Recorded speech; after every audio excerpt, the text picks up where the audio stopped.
আসসালামু আলাইকুম প্রিয় দর্শক, অন্য মঞ্চের আলাপচারিতায় আপনাদের সকলকে স্বাগত জানাচ্ছি। আসসালামু আলাইকুম।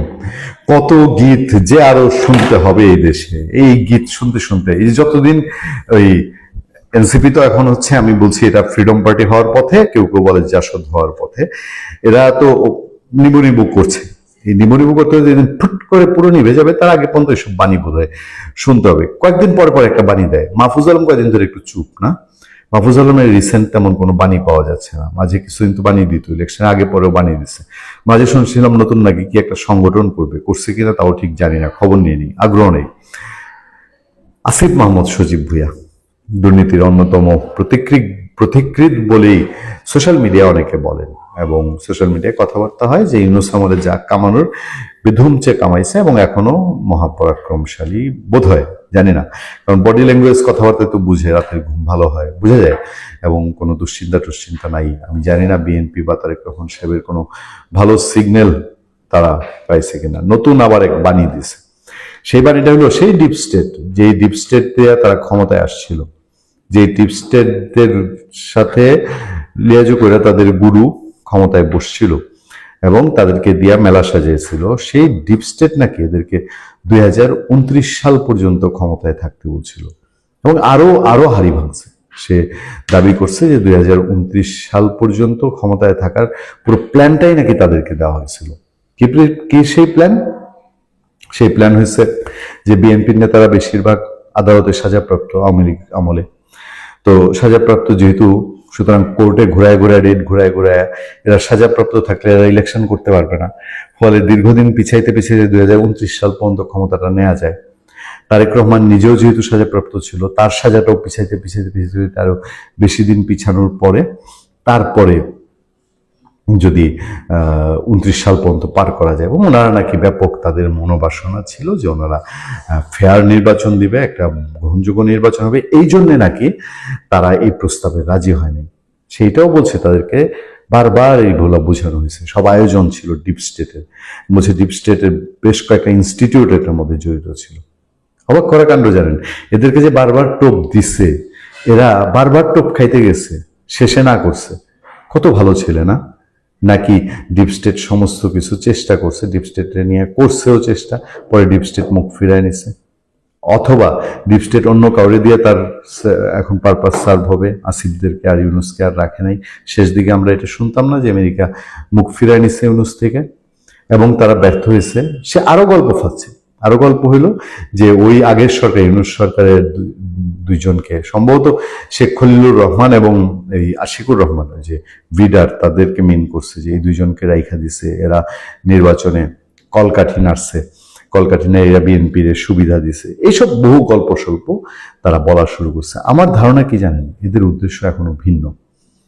এরা এখনো চুপ মেরা যায়নি, এরা ভেতরে ভেতরে অন্য কিছু একটা খেলা করছে।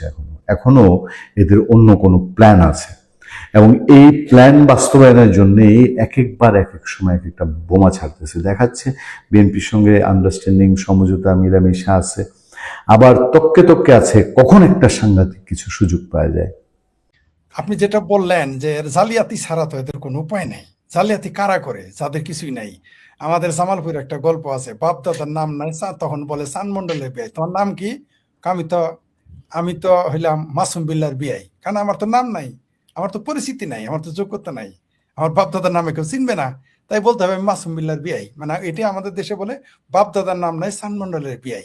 এই যে এখানে দেখাই যাচ্ছে যে এখানে তারা মিউট করেছে পিএম, অর্থাৎ একটা দেশের প্রধানমন্ত্রী কার্যালয় বা তার, যেহেতু বলেন ভেরিফাইড, কয়েকদিন পরে বলতে পারে এটা তাদের না, তাই আমরা ওইভাবে বলতে হয়, সেখান থেকে পোস্টটা দেওয়া হয়েছে, দেখায় ওইটা জয় বাংলা স্লোগান দিয়েছে, সবাই জানে। সবচেয়ে বিস্ময়কর ব্যাপার কি জানেন, আপনি তো খুব ভালো ভাষায় বলছেন শব্দে, যে শাক দিয়ে মাছ ঢাকা যায় না। এটার মধ্যে জামালপুরের ভাষায় আর একটা সুন্দর কথা, সেটা হলো কাশে পাত ঢাকে না। বুঝতে পারছেন? কাশ দিয়ে কোনোদিন বদবায়ুর আজ ঢাকা যাবে না। তো এরা যে বদমাইশিটা করতেছে, যে জালিয়াতিটা করতেছে, এই জালিয়াতের মাধ্যমে প্রমাণ হয় যে তারা মিথ্যা। যেহেতু শুনেন, বিএনপির আমার কমপক্ষে সেন্ট্রাল মেম্বার সহ 5-6 জন সহ মাঝারি, সেজো মেজো ছোট, এমনকি মফস্বলের নেতাদের সাথে আমার কথা হইতো। তারা আমাকে বারবার কি বলতো জানেন? বলতো যে আমাদের সবই আছে, যেটা আপনি যেন আমি বলেছি অন্যান্য জায়গায় একটা উদাহরণ দিই, যে আমাদের সবই আছে, টাকা আছে, পয়সা আছে, ব্যারিস্টার আছে, জেনারেল আছে, মেজর আছে, কর্নেল আছে, সব আছে, কর্মী আছে, গুন্ডা মাস্তান সবই আছে, কিন্তু একটা জিনিস নাই। আমি বলতাম কি ভাই, কি কারণে আওয়ামী লীগের সাথে পারেন নাই? বলে আমাদের না বঙ্গবন্ধু নাই। এটা বিএনপির নেতাদের কথা, এটা আমার কথা না, এটা কোনো আওয়ামী লীগের নেতার মুখে এটা আমি শুনি নাই। বঙ্গবন্ধুর শুধু ভাষণটা যে আছে না, এই ভাষণটাই এত শক্তিশালী যে বঙ্গবন্ধুর কথা বললাম না, তার যে একটাই ভাষণ, আসলে সেটা ছিল ঘোষণা কারো কারো, মানে আমি মনে করি এই একটা ৭ই মার্চের ভাষণই কিন্তু তাদের সকল বক্তব্য, চিন্তা, চেতনা, গবেষণা ধ্বংস করে দেয়। তাই তারা বহুভাবে চেষ্টা করতেছে যে কিভাবে বঙ্গবন্ধুকে খাটো করা যায়, তারা যাতে উঠবে, তারা যাতে উঠুক। যেটা আমাদের প্রফেসর সাহেব বললেন, তাদের ইতিহাসের যে অধ্যায় রয়েছে সেটা আমরা স্বীকৃতি দিতে চাই, আমার আপত্তি নাই। তারা বলুক যে উই রিভোল্ট বলছে, এইটুকু বললে এটা স্বাধীনতার ঘোষণা হয় না। তারপর আমরা ধরে নিলাম তার এই প্রক্রিয়াটা, তার এই কাজটা আমাদের মুক্তিযুদ্ধের জন্য কাজে খেটেছে, এটা আমরা ইতিহাসে রাখতে চাই। কিন্তু আপনি যদি এক বাদ দেন, তাহলে 2, 3, 4, 5, 6, 7, 8, 9, 10 তো আর বানাইতে পারবেন না, কারণ 10 বানাইতে গেলে 1 লাগবে, 100 বানাইতে গেলেও 1 লাগবে, 1 কোটি বানাইতে গেলেও 1 লাগবে। যখনই এক বাদ দিবেন তখন 1 কোটি শূন্য, যখনই এক বাদ দিবেন 10 কোটি শূন্য, অর্থাৎ একের পরে এক না থাকলে শূন্যের কোনো দাম নাই।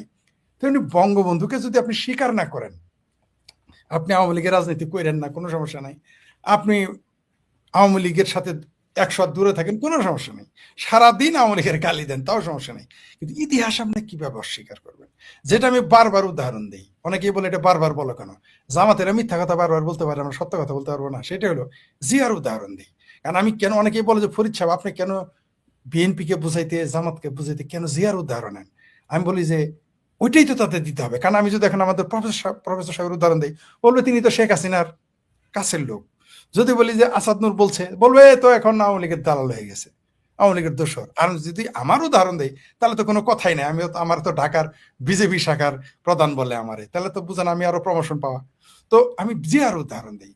এই যে মুক্তিযুদ্ধের দলিলপত্র লেখার সময় কত মোটা মোটা বই, কত পর্ব, কত খণ্ড, 15-16 খণ্ড, এই বইয়েতে বলেছিল মিস্টার মওদুদ সাহেব, এই মওদুদ কত বড় বাটপার। তবে একটা জিনিস আছে, আবার মওদুদ সাহেব বাটপার, কোনো সন্দেহ নাই, কিন্তু লেখার বেলায় কিন্তু ডাহা মিথ্যা কথা লেখেন নাই। তিনি কি তার বইগুলো পড়বেন, ওইখানে কিন্তু তিনি ডাহা মিথ্যা কথা বলে নাই।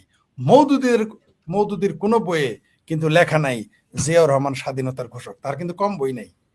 তার আপনি আগের বইগুলো পাবেন, একটার মধ্যেও লেখা একেবারে এটা সোজা হিসাব। সেটা হলো যে আপনি যখন কারোর সাথে পারবেন না, তখন তো তার নাম ধরেই টানাটানি করতে হবে। অর্থাৎ আপনি আমি এখন আসাদের সাথে পারতেছি না, আমার 1 লাখই ফলোয়ার হয় না, আসাদের 5 লাখ, তখন আমি কি করব?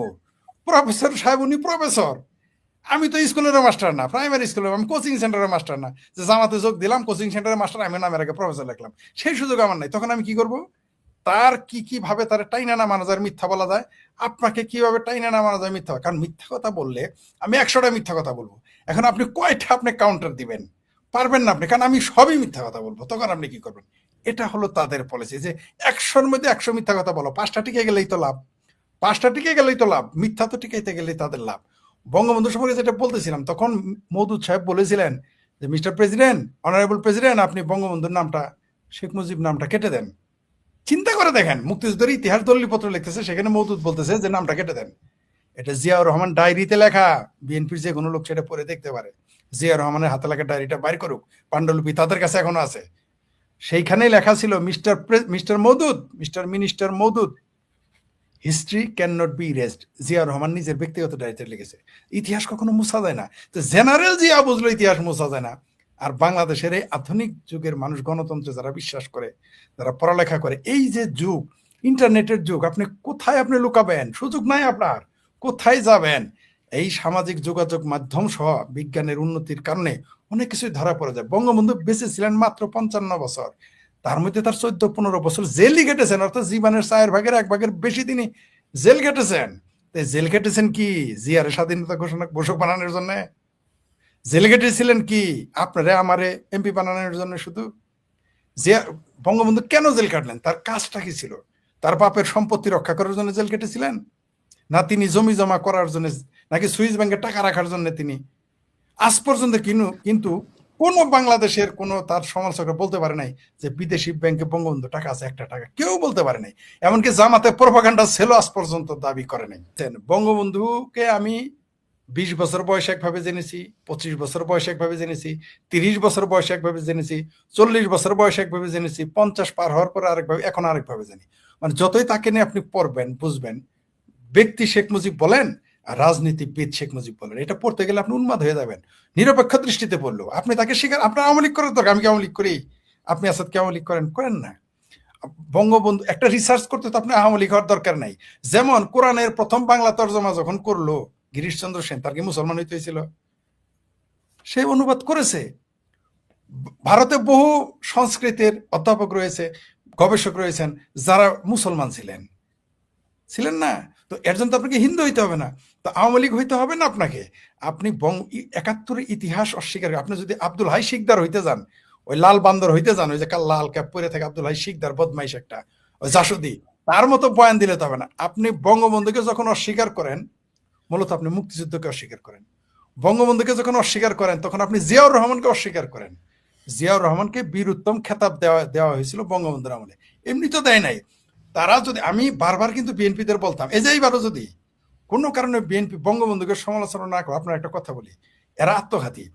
এখন যে সুযোগ ছিল তাদের, বঙ্গবন্ধুকে বিতর্কিত না করে বিএনপি যদি ওই যে বিজেপির মতো, বিজেপি কিন্তু মহাত্মা গান্ধীকে পছন্দ করে না, আপনি দাবায় রাখতে পারবেন না রে ভাই। আরে ভাই, আমি যে আজকে উজ্জীবিত, আমি কার ইতিহাস পরে উজ্জীবিত? কোনো সন্দেহ নেই, পৃথিবীর সকল বিপ্লবীর, প্রায় সেরা যত বিপ্লবী রয়েছে তাদের সকলের বই পড়েছি। সেই বিপ্লবী পরে আমি বিপ্লবী হয়েছি, কোনো সন্দেহ, কিন্তু এত সাহস পাই নাই যখন বঙ্গবন্ধুর ভাষণ, বঙ্গবন্ধু শুনেন ভাই, 14-15 বছর একটা মানুষ 55 বছর জীবনের জেল কেটেছে, আপনি এটাকে কি মনে করেন? আপনি কিভাবে তাকে দাবায় রাখবেন? চাইলেও তো পারবেন না, পারবেন কোনো দিনই। আরে ভাই, আওয়ামী লীগ বিএনপি মিলে যদি বঙ্গবন্ধুকে দাবায় রাখতে চায়, তারপরেও তো পারবে না। কম চেষ্টা করা হয়েছে। একটা পরাশক্তি যার কাছে মাথা নত করেছে। শুনেন, বঙ্গবন্ধু কত শক্তিশালী একটা উদাহরণ দেয়। বঙ্গবন্ধুর গলায় ট্রনসিল হয়েছিল, তাকে চিকিৎসার জন্য আমেরিকা পাঠানোর কথা, উন্নত চিকিৎসা। আমেরিকান অ্যাম্বাসেডর মাপ চাইছে, কয় এটা সম্ভবই না। বলছে কেন? বলছে কোনো কারণে যদি শেখ মুজিব মারা যায়, সমস্ত দায় আমাদের কাঁধে চাপবে। চিন্তা করে দেন। পরে বলছে রাশিয়া পাঠান। মানে তারা এত ভয় পাইতো বঙ্গবন্ধুকে। এটা কি কারণে ভয় পায়?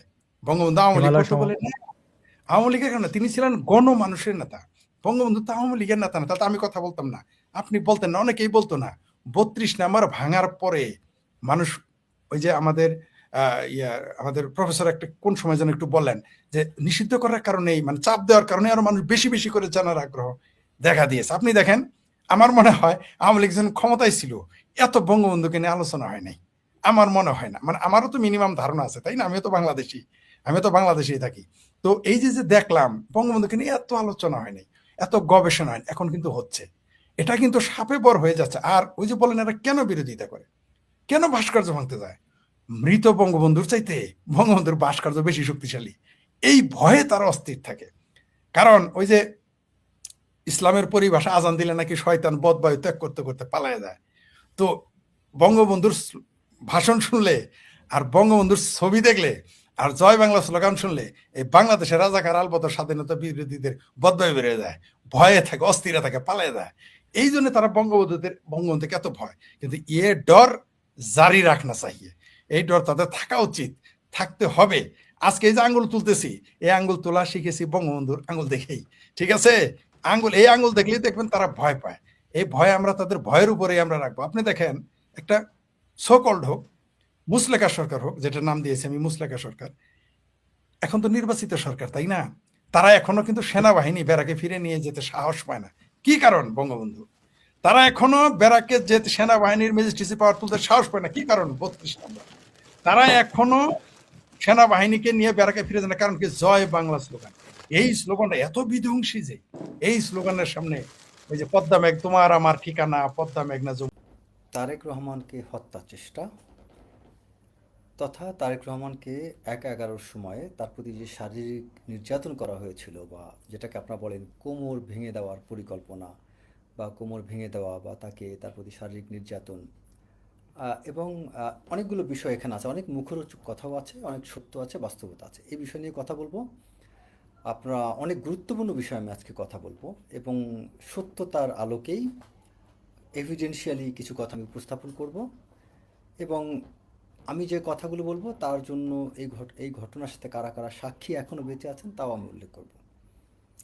যেহেতু ওই সময়টা আমি নিজে সার্ভিং একজন অফিসার, সে কারণে তখন অনেক কিছু জানতাম। আপনারা শেষ পর্যন্ত কথাগুলো শুনবেন এবং আমার কথাটাকে কেউ অপব্যাখ্যা করবে না। আচ্ছা, এখন মূল কথায় ফিরি। আপনারা হয়তো অনেকেই জানেন, অনেকে জানেন যে তারেক রহমানের কোমর ভেঙে দেওয়া হয়েছিল বা তাকে শারীরিক নির্যাতন করা হয়েছিল, এটুকুই জানেন। বাট এটা অনেকেই জানেন না যে তারেক রহমানকে একটি একটি দুর্ঘটনা নাম দিয়ে বা অপমৃত্যুর নাম দিয়ে তাকে কিন্তু হত্যার চেষ্টাও করা হয়েছিল, সেই পরিকল্পনা ছিল। আহ, এটা কিভাবে, কারণ এই ঘটনাটা হচ্ছে এটার সাক্ষী আমি বলতে পারি, আপনার এখনও বেঁচে আছে জেনারেল মতিন। আপনাদের মনে আছে যে তত্ত্বাবধায়ক গভর্নমেন্ট পিরিয়ডে তখন একজন উপদেষ্টা ছিল মেজর জেনারেল মতিন, যিনি ওই যে বলেছিলেন যে আমরা রুই কাতলা ধরবো, রাঘব বোয়ালদের ধরবো, এবং তিনি অনেক বড় বড় অপরাধীদেরকে ধরার ব্যাপারে অনেক কথা বলেছেন। এবং আমার জানা মতে তিনি একজন সৎ অফিসার ছিলেন। তিনি শাসন বা অনেক ন্যায় বিচার প্রতিষ্ঠার চেষ্টা করেছেন, ভুলভ্রান্তি থাকতে পারে। বাট ওই সময় যদি জেনারেল মতিন না থাকতেন, তাহলে হয়তো বা তারেক রহমানকে নিয়ে যে পরিকল্পনা করা হয়েছিল, এটা মাসুদুদ্দিন চৌধুরী অ্যান্ড গং তারা সফল হয়ে যেত। আমি এই মুহূর্তে দুটো প্রতিষ্ঠানকে ধন্যবাদ জানাবো, বিশেষ করে আমাদের গোয়েন্দা প্রতিবেদন যাদের ভিত্তিতে জেনারেল মাসুদুদ্দিন চৌধুরীকে গ্রেপ্তার করা হয়েছে তাদেরকে ধন্যবাদ। আরেকটা হচ্ছে ডিবিকে, কারণ এ যাবৎকালে যতগুলো অ্যারেস্ট বা গ্রেপ্তার হয়েছে তার মধ্যে মাসুদুদ্দিন চৌধুরীকে গ্রেপ্তার করাটা আমি মনে করি সবচেয়ে যৌক্তিক এবং পারফেক্ট একটা ইনিশিয়েটিভ ছিল। এর কারণ হচ্ছে যে যাকে তাকে ধরপাকড়া করে লাভ নেই। সেনাবাহিনী হচ্ছে অনম্যান শো। এই সেনাবাহিনীতে যখন ঊর্ধ্বতন কর্তৃপক্ষ, সর্বোচ্চ পর্যায়ে কমান্ডাররা যা করে, এটা নিচের লেভেলে মানুষ অমান্য করতে পারে না। তো যাকে তাকে হয়রানি করে লাভ নেই, এরকম বিগ বিগ ফিশগুলোকে ধরেন, এই মামুন খালেদ টাইপ, যারা সেনাবাহিনী মেরুদণ্ডটা ভেঙে দিয়েছিল।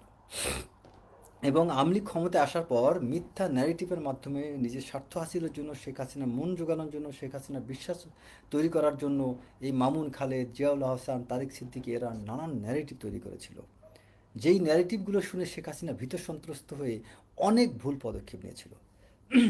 এখন আমি আসি তারেক রহমান প্রসঙ্গে। তারেক রহমানকে যখন হত্যার চেষ্টা করা হয়, তাকে যখন অমানবিক শারীরিক নির্যাতন করা হয়, তখন এই বিষয়টা এবং তাকে যখন উপলব্ধি করে তারেক রহমানের পরিবার, বিশেষ করে ডক্টর জোবাইদা রহমান, তিনি যখন বুঝতে পারেন যে তারেক রহমানকে হত্যা করা হতে পারে, তৎক্ষণাৎ তিনি তখন তৎকালীন উপদেষ্টা জেনারেল মতিনের কাছে গিয়েছিলেন দৌড়ে। জেনারেল মতিনের কাছে যাওয়ার পরে জেনারেল মতিনকে যখন পুরো বিষয়টা জানান, তখন এই জেনারেল মতিন তখন মইনু আহমেদকে ফোন করেছিলেন। মইনু আহমেদকে ফোন করে তিনি অকথ্য ভাষায় তাকে গালিগালাজ করেন, কারণ মইনু আহমেদ ছিল জেনারেল মতিনের ব্রিগেড কমান্ডার। আমি তথ্য হয়তো একটু কম বেশি হতে পারে, আমার জানা মতে তিনি তার ব্রিগেড কমান্ডার ছিলেন এবং তার অধীনে চাকরি করেছিলেন। যে কারণে আর্মির কিন্তু একটা বিষয় আছে যে যে যে দলের বা যে মনোভাবই হোক না কোনো, যেই রাজনৈতিক মতাদর্শের হোক না কেন, আর্মি কিন্তু ডাইরেক্ট কমান্ডার যার অধীনে যে চাকরি করে তাদের প্রতি একটা মিনিমাম এই মান্যটা করে থাকে, তারা এই সম্মানটা দেখা থাকে। যে কারণে মইনু আহমেদ কোনো উচ্চবাচ্য করেননি, তাকে তিনি অনেক বকাঝকা করেছিলেন, গালিগালাজ করেছেন, তোমরা কী পেয়েছো, তোমরা ইমিডিয়েটলি তার যা করার করেছো, এনাফ ইজ এনাফ, তোমরা ইমিডিয়েটলি তাকে আইনের আওতায় তাকে শপথ করো এবং তাকে সে জেলে থাক, কিন্তু তাকে আর কোনো নোমর টর্চার।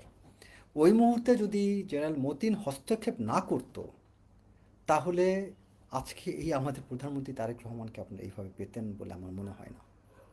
এই ইতিহাসটা অনেকে জানে না, এবং এই ঘটনার বিস্তারিত যদি জানতে চান, এখনও বেঁচে আছেন যেন মতিনও বেঁচে আছেন, তিনি অসুস্থ, এবং লেফটেন্যান্ট আবু রুশদ ডিফেন্স জার্নালের সম্পাদক, আমাদের বর্তমান সেনাপ্রধানের কোর্সমেট, তিনিও এই ঘটনাটা জানেন। আমি আশা করি লেফটেন্যান্ট আবু রুশদ স্যার তিনি এই কথাটা স্বীকার করবেন এবং তিনি এটা বিস্তারিত তিনি আরও ভালো বলতে পারবেন, আমার চেয়ে তিনি আরও ভালো জানার কথা এই বিষয়টা। সো এই দুজন ব্যক্তিকে যদি আপনারা এটা নিয়ে ইন্টারভিউ নেন, একদম তারা সাক্ষ্য দিতে পারবে। এবং আমি মনে করি তাদের কাছ থেকে তথ্য নিয়ে ওই সময়ের এই জেনারেল ব্রিগেডিয়ার এটিএম আমিন এর মতো বড় ক্রিমিনালকে তাদেরকে সবার আগে যে কোনো শর্তে হোক, এটিএম আমিন বর্তমানে দুবাইতে আছেন আমার জানা মতে, দুবাই থেকে তাকে আনা হোক। এবং এটিএম আমিন ওই মুহূর্তে ডিজিএফআই যেসব অফিসাররা ম্যাডামের হয়ে বা ম্যাডামের বিশেষ করে বিএনপির শুভাকাঙ্ক্ষী যারা ছিল, বিশেষ করে যারা বিএনপির ক্ষতিটা চায়নি, হয়তোবা তারা ওই মুহূর্তে বিএনপির পক্ষে দাঁড়াতে পারেনি, কিন্তু বিএনপি ক্ষতি চায়নি। এইরকম ডিজিএফআইয়ের অফিসারগুলোকে তখন সাইডলাইন করে ফেললে এই ব্রিগেডিয়ার আমিন এবং এই মামুন খালেদের মতো লোকজন। এই ঘটনাটা যদি আপনাদের বিশ্বাস না হয়, তৎকালীন ডিজিএফআইয়ের তখন যারা ছিল ব্রিগেডিয়ার বাড়ি সহ তারপরে আরও কিছু অফিসার ছিল, তাদেরকে জিজ্ঞাসাবাদ করলে এই সত্যতা আপনারা জানতে পারবেন। সো এই প্রকৃত ঘটনাগুলো আমাদের মনে হয় আমাদের যাওয়া উচিত। আমরা এই যে বর্তমানে এই 2024, 2025, 2026, দয়া করে আপনারা এই ঘটনার অফিসারদেরকে দেখেন না। এখন যারা হিরো তাদেরকেও দেখতে যায় না, এখন যারা ভিলেন তাদেরকেও দেখতে যায় না। আসল ভিলেনটা দেখা উচিত আমাদের সেই 2006-07 সাল থেকে। কারণ আর্মির কোমরটা ভাঙা শুরু হয়েছে তখন থেকে। একটা সময় কি হয়, যখন নমরুদ ফেরাউন তৈরি হয় ভাই, এই নমরুদ ফেরাউনের ভয়ে অনেক মানুষ কিন্তু অনেক অপরাধ করে। এই অপরাধীকে না দেখে ওই আসল নমরুদ ফেরাউনকে দেখেন। যারা আপনার এই 11-11 সময় আপনি খেয়াল করে দেবেন, তখন এই এটিএম আমিনের মতো মানুষ এমন একটা পরিবেশ বলয় তৈরি করেছিল, তারা এমন একটা সেন্টিমেন্ট তৈরি করেছিল যে সেই বিএনপির অস্তিত্ব আর থাকবে না। যখন সাধারণ মানুষ, সরকারি কর্মকর্তারা, আর্মি অফিসাররা, অন্যান্য লোকজন জানতে পারবে যে আর বিএনপির আর ভবিষ্যৎ নেই, তার যখন ভবিষ্যৎ নেই, তখন বলেন কয়জনের তখন বুকের পাটা থাকে বিএনপির পক্ষে দাঁড়ানো? সেই সময়টাতে যারা যারা পোল্ট্রি মারছে তাদেরকে আপনার ধরা উচিত। আর হচ্ছে যারা এই পোল্ট্রিবাজির জন্য সহায়তা করেছে, এই আমিন, মামুন খালেদ, মোল্লা ফজলে আকবর আরেকজন ব্যক্তি, ফজলে আকবর না, মোল্লা ফজলে আকবর। এই মোল্লা ফজলে আকবর তিনি কিন্তু এখন, আমি আমার পূর্বের বক্তব্যের আগেও বলেছিলাম অনেকবার, যেগুলো অনেক জায়গায় প্রচারও হয়েছে, এই পিলখানা ঘটনার সময় এই মোল্লা ফজলে আকবর সিঙ্গাপুরে ছিলেন কেন? এখনও তাকে প্রশ্ন করা হয়নি। ডিজি তখন তিনি কেন সিঙ্গাপুরে ছিলেন পিলখানা যখন ঘটনা ঘটলো? এবং এই মোল্লা ফজলে আকবর ডিজিএফআই দায়িত্বে থাকা অবস্থায়, তারপরে ঢাকার এএসইউর কমান্ডেন্ট ছিল ব্রিগেডিয়ার হামিদ 10 লং কোর্সের, তাদেরকে জিজ্ঞাসাবাদ কেন করা হয় না? কারণ এরা তো সূত্রপাত ঘটাইছে। এখন এই যে নান্নু পাঞ্জু এদেরকে ধরে লাভ কি? এই ছোটোখাটো জুনিয়র অফিসার, তখন যারা মেজর ক্যাপ্টেন ছিল, এখন হয়তো তারা ব্রিগেডিয়ার বা মেজর জেনারেল হয়ে গেছে, এদেরকে ধরে লাভ নেই। এরকম ধরতে গেলে সবগুলাকে ধরতে হবে। তো সবাইকে তো আপনি কোরবানি ফাঁসি দিতে পারবেন না। সো রুটগুলাকে ধরেন। ওই সময়ে আরও কয়েকজন অফিসার ছিল যারা, এটা ডিজিএফআই থেকে শুরু করে অনেকেই তথ্যটা জানেন, জিয়াউর রহমানের হত্যার আসামি ছিল কয়েকজন। সেই অফিসারদের সন্তান তখন তারা ডিজিএফআইতে ছিল, 2 জন আমি যত জানি। তাদেরকে কেন এখনও ধরা হয় না? তাদের নামটা কেন সামনে আসতেছে না? আমি রিপিট করছি, জিয়াউর রহমানের হত্যার সাথে জড়িত যে অফিসার যাদের ফাঁসি হয়েছিল, আপনি বলেন জিয়াউর রহমানের হত্যায় সাথে জড়িত হত্যাকারী এবং সেই অফিসারের আবার ফাঁসি হয়েছে, সেই অফিসারের সন্তান কি কখনো বিএনপির শুভাকাঙ্ক্ষী হতে পারে? বলেন, পারে না। তাহলে সেই ব্যক্তিরাও কিন্তু এখন, এরকম 2 জন অফিসারও কিন্তু এখন গুরুত্বপূর্ণ দায়িত্বে আছে। তাদেরকে ক্ষতি, হ্যাঁ ঠিক আছে, সন্তানের অপরাধ কি? সন্তান অপরাধ নাই, তাদেরকে ক্ষতি করেন না, কিন্তু তাদেরকে গুরুত্বপূর্ণ দায়িত্বে তো রাখা যায় না, বিশ্বাস তো করা উচিত না, তাই না? আচ্ছা, তারপরে আসি আরেকটা বিষয়, যে আমি আরও একটা বিষয় আপনাকে এখানে প্রকাশ করবো। সেটা হচ্ছে 2008 সালে যখন বিএনপি নির্বাচন করে, সেই নির্বাচনের সময়, নির্বাচন যখন হবে 2008-এর নভেম্বর বা ডিসেম্বরে নির্বাচন হয়েছে 2008-এর, ঠিক তার কিছুদিন আগে এই যে আপনারা যাকে সৎ অফিসার হিসেবে চেনেন, লেফটেন্যান্ট জেনারেল হাসান মাসুদ চৌধুরী, তিনি কোকোর দুর্নীতির বিষয়টা তিনি তুলে ধরেন, এই রিপোর্টটা প্রকাশ করেন দুর্নীতি দমন কমিশন থেকে ঠিক নির্বাচনের আগে, যেটা বিএনপিকে অনেক বড় বিগ ড্যামেজ করেছে। দুঃখের বিষয় হচ্ছে বিএনপির এই যে বড় বড় থিঙ্ক ট্যাঙ্ক বলেন, বুদ্ধিজীবী বলেন, এত বড় নেতা, এত শুভাকাঙ্ক্ষী, কেউ কিন্তু এই কথাটা বলে নাই, কেউ বলেও না।